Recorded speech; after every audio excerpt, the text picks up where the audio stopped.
My name is Emily, and I'm 35 years old. I've been a homemaker for 10 years, married to my husband, a doctor named Michael. We haven't been blessed with children, but we've been living a reasonably happy life. However, something happened that put an end to our 10 years of marriage. It happened one day. "Emily, this is the end for us," said Michael, who came home late as usual. "What do you mean by the end? What are you suddenly talking about?" "I've decided to marry my mistress, so we're getting divorced today." "Marry your mistress? What are you talking about? I've made up my mind. I'm leaving you and marrying her. Besides, we didn't marry for love, so you probably don't care, right?" Indeed, ours wasn't a love marriage. Michael's parents were eager for him to marry and found me as a suitable partner. We hardly knew each other and got married quickly. The only thing we had in common was that we originally had the same last name. People might say it's fate that we have the same last name, I thought, attracted by the idea in the rush of surrounding marriages, and decided to marry him. Since then, we managed our wedding and married life well enough, but I never imagined we would divorce after 10 years. It wasn't a love marriage, but we've lived together for 10 years, and now you suddenly want to marry your mistress. When did you start betraying me? It's not betrayal. I met her about a year ago. She's a nurse who joined our hospital. She's charming, unlike you, always caring for me, and it's natural that I was drawn to her." "Natural? Are you serious?" "Yes, I've always been serious. These 10 years living with you have been true hell. I was honestly sick and tired of supporting such a boring woman, but that ends today." "How can you talk like that?" "It's the truth. You're a homemaker who produces nothing while she's an active nurse. Ask any man in the country, they'd all choose her over you. Do you think a high-flying doctor like me needs someone like you?" After a pause, I was the first to speak. "Fine, let's divorce." I never thought I'd be married to someone who could say such things so calmly. "We can discuss alimony and property division later with a lawyer. I'll sign the divorce papers and send them later. Until then, I'll go back to my parents' house." But then Michael interrupted. "No need for discussions. We don't even need a divorce paper." "What do you mean?" "We can't separate without it. If we don't divorce, you can't remarry." "You're so naive. It's pathetic. The truth is, I never submitted our marriage registration. We're not a married couple, just cohabitants. So there's no divorce, no alimony, no property division." That day, Michael was supposed to submit our marriage registration, but I couldn't go because of an urgent matter. But it turns out he never submitted it. "Not submitted? Wait, are you joking? We've been living as a married couple for 10 years. It's impossible that you didn't submit it." "Normally, yes. That's why I made that rule at the beginning. If you went to the office, everything would be ruined. When we got married, we made some rules. I, as a homemaker, would handle all the household chores. I was on an allowance, and part-time work was prohibited. And Michael would handle all governmental and official matters. Why would you do such a thing? Because I was about to be forced into a marriage with someone I didn't love. It's not like I was going to submit it easily. I was saving marriage for someone I was destined to be with. Then you should have refused the marriage proposal in the first place." "I couldn't refuse. My parents are stubborn and wouldn't listen. What would have happened if I said I didn't want to marry? Plus, I wanted a housekeeper. I'm a busy doctor and can't often tend to household chores, so I decided to marry you as a housekeeper. It was a good deal for you too, right? You could eat well and have a roof over your head without working. You seemed desperate to get married too. What, you were probably feeling pressured because your friends were getting married, right? Even though we weren't actually married, you were seen as the woman who married a doctor. This 10-year relationship was a win-win for both of us. That's all it was, and it ends today. You should be grateful for the good times you had. Now you have to live on your own without relying on others. I can't believe this. Oh, and one more thing, don't tell my parents about this. If you do something unnecessary, you know what will happen to your father, right? My father, who runs a medical equipment sales company, has a contract with the hospital where he works. It was through my marriage to him that this connection was made. If I told my in-laws, he's implying that he'd sever the contract as a threat. In other words, he's threatening me not to do anything unnecessary. It's your fault for being deceived. How pitiful to be thrown out with nothing, he said, laughing. But the one who would be thrown out without knowing anything was actually him. I couldn't help but burst into laughter. What's so funny all of a sudden? I can't believe you became a doctor with that kind of knowledge. What do you mean? I knew all along about your mistress and that you didn't submit our marriage registration. That's impossible. That's why I've been preparing, waiting for the day you'd bring it up yourself, preparing to get my revenge on you. In fact, I had suspected his infidelity for the past 6 months, but I didn't have enough evidence to confront him, so I hired a private investigator to look into his affair. Ma'am, there are 2 things I need to tell you. The first is that your husband is indeed having an affair. We've got evidence of him entering a hotel with a nurse from his workplace. And the second is from their conversations. There's a possibility that you two are not legally married. Possibility of not being legally married. What does that mean? I overheard your husband and his mistress at a cafe. He said they didn't need to worry about alimony or property division since they never submitted a marriage registration. What? I can't believe it. We've been living as a married couple for 10 years. I don't know why he didn't submit the marriage registration. That's why he never let me handle any official procedures. Yeah, that seems to be the case. I can't believe this. How could this happen? It's rare to hear about not submitting a marriage registration for 10 years, but it's not unheard of. This is too much. Am I just supposed to accept this? If we were never married from the start, there's nothing I can do. Not necessarily. What do you mean? Let's make him pay for deceiving you for 10 years. First, we need to prepare without him noticing. And so I began to prepare with the investigator to punish my husband. So what if you knew we were never married from the start? So it doesn't matter what I do with other women.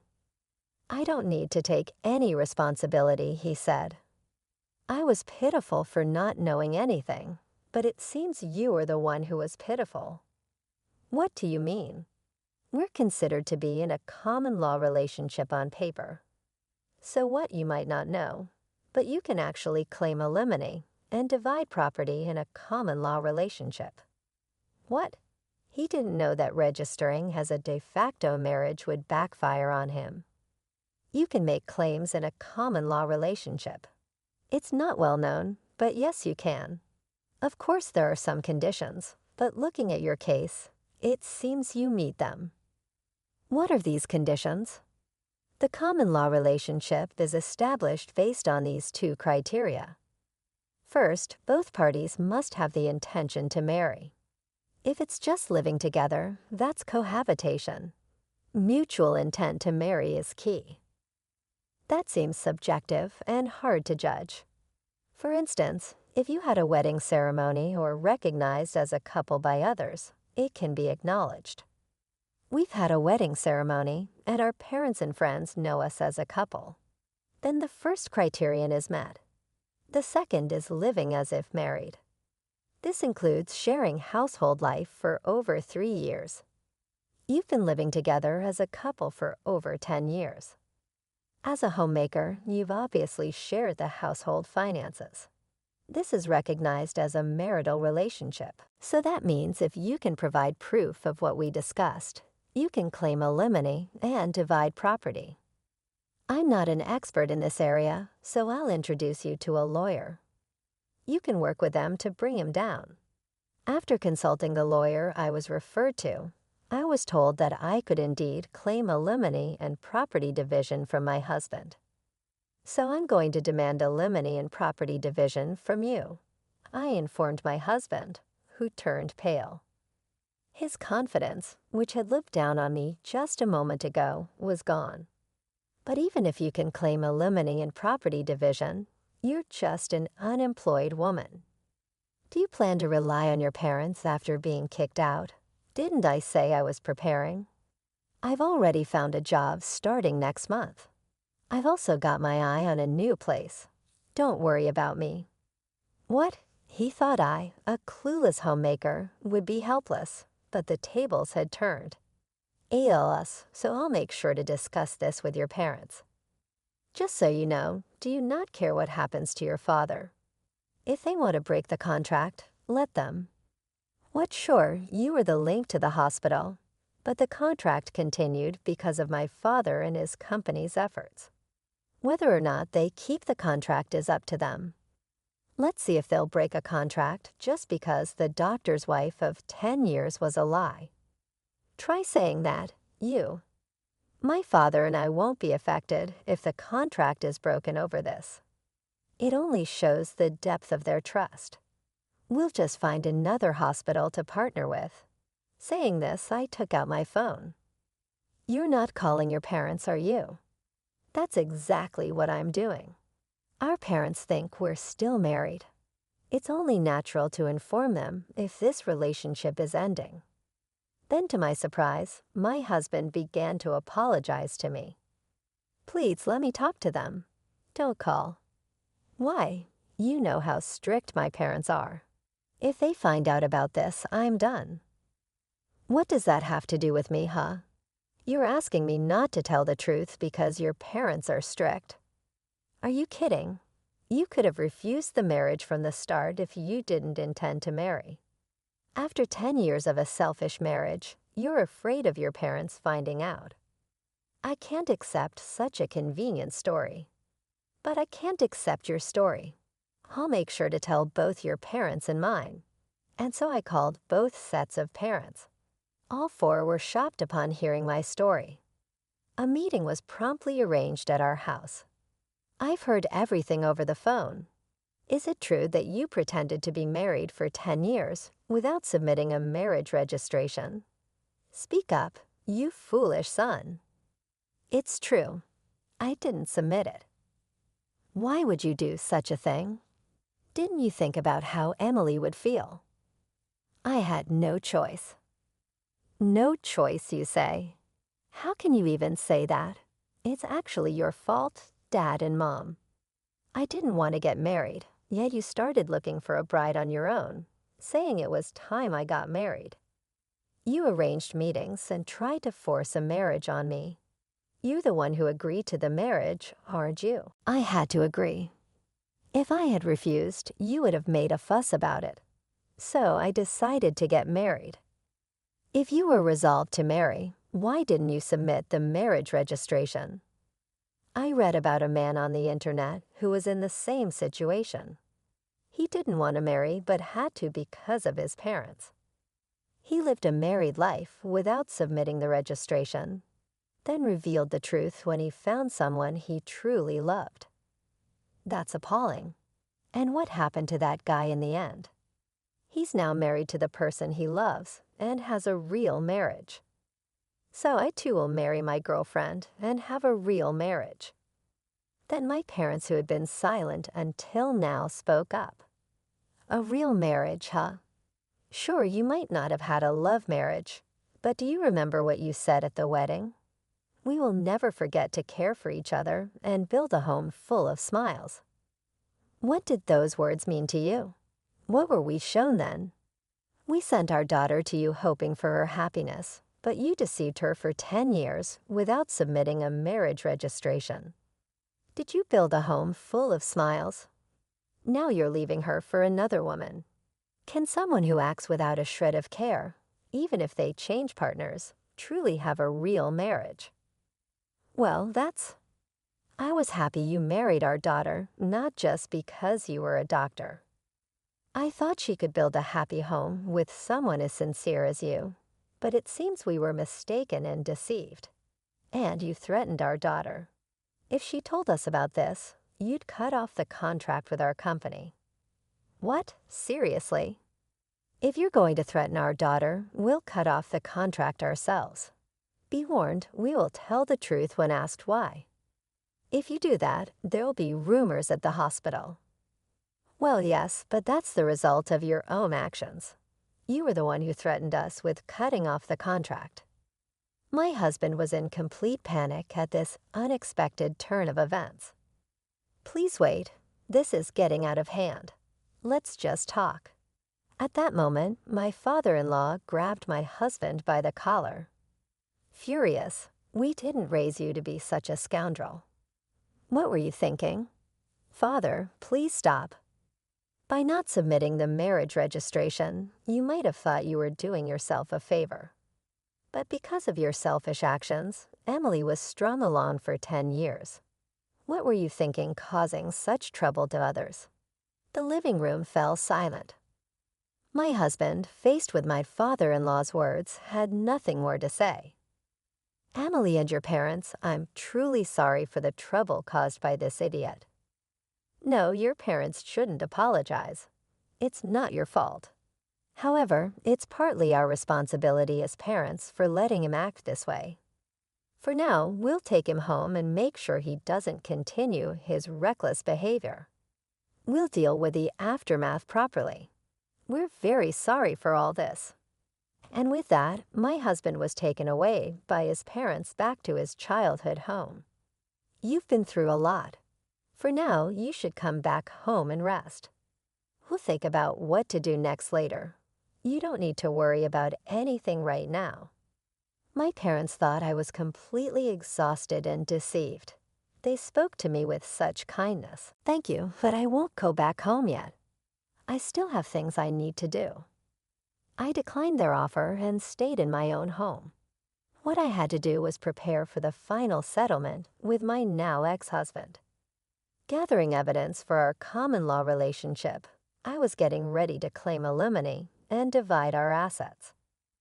A few weeks later, a meeting with a lawyer was arranged. However, even if I agreed to alimony, why should I divide my property?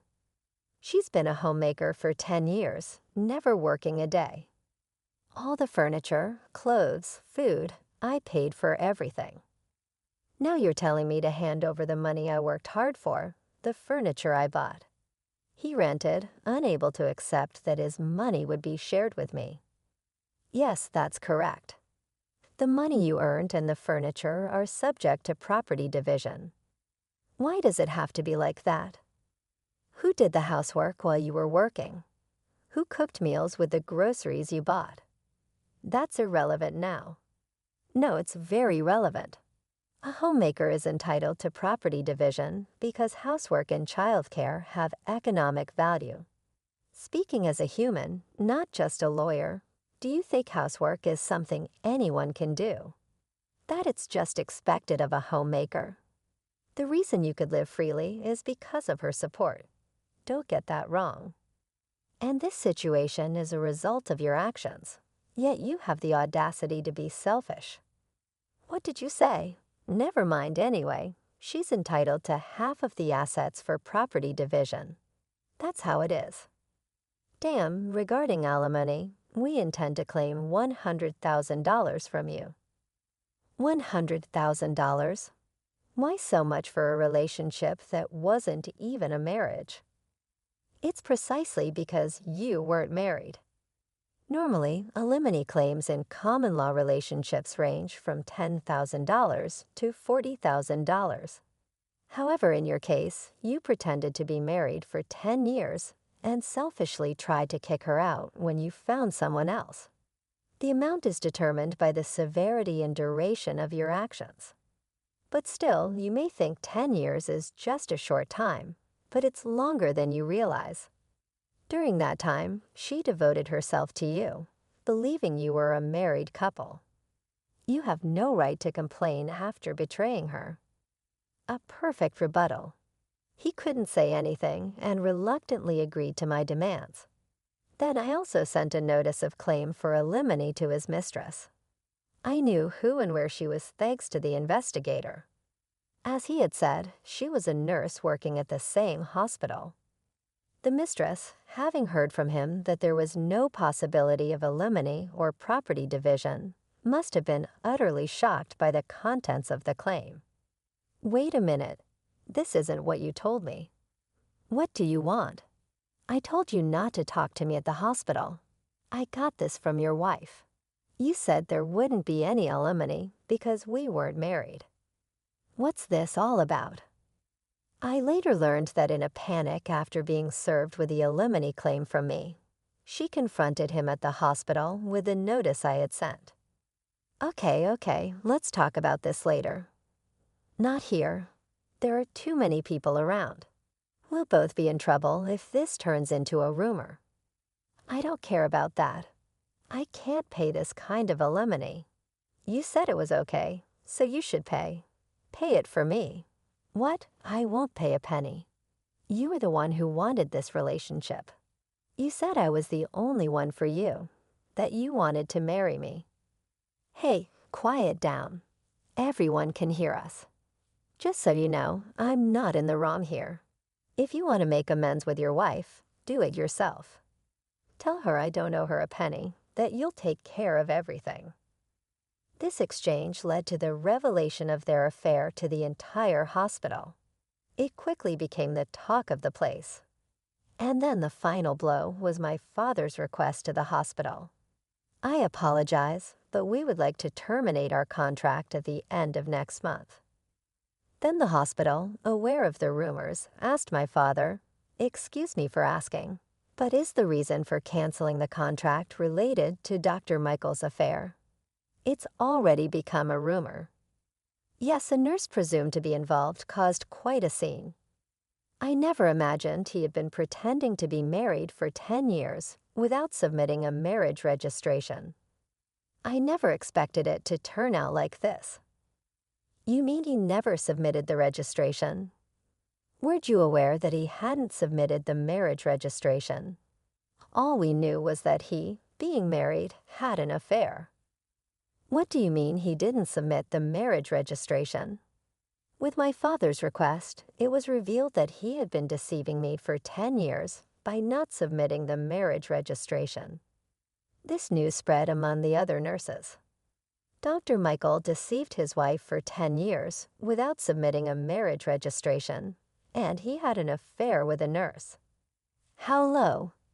How could he do that?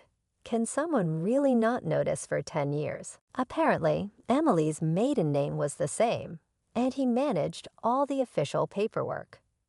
That's scary. The rumor spread not only among hospital staff, but also to patients. And both Michael and his mistress received cold stares.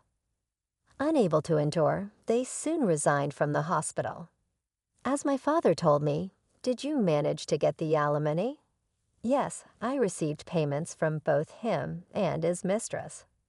She refused to pay until the end, claiming she was deceived.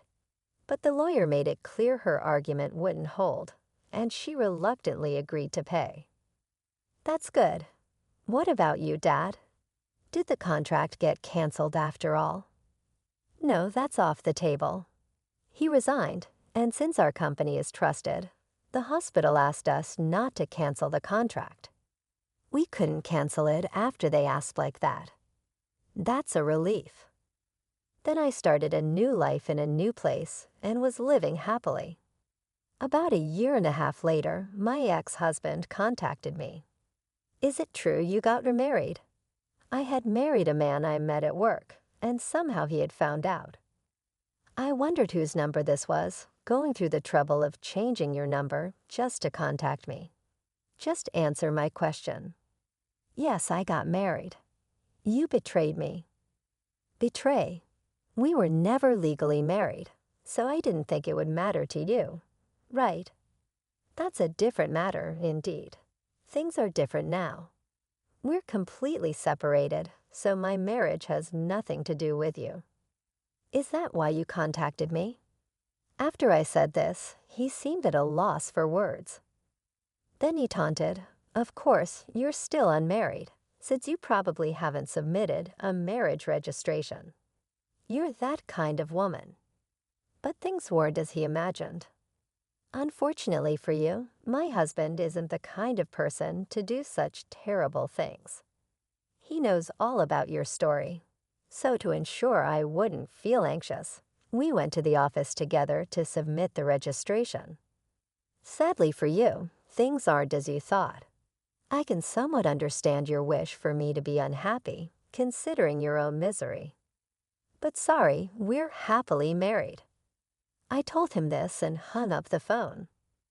What kind of life he leads now, I don't know. But unless he changes his selfish nature, it's unlikely he'll ever find happiness.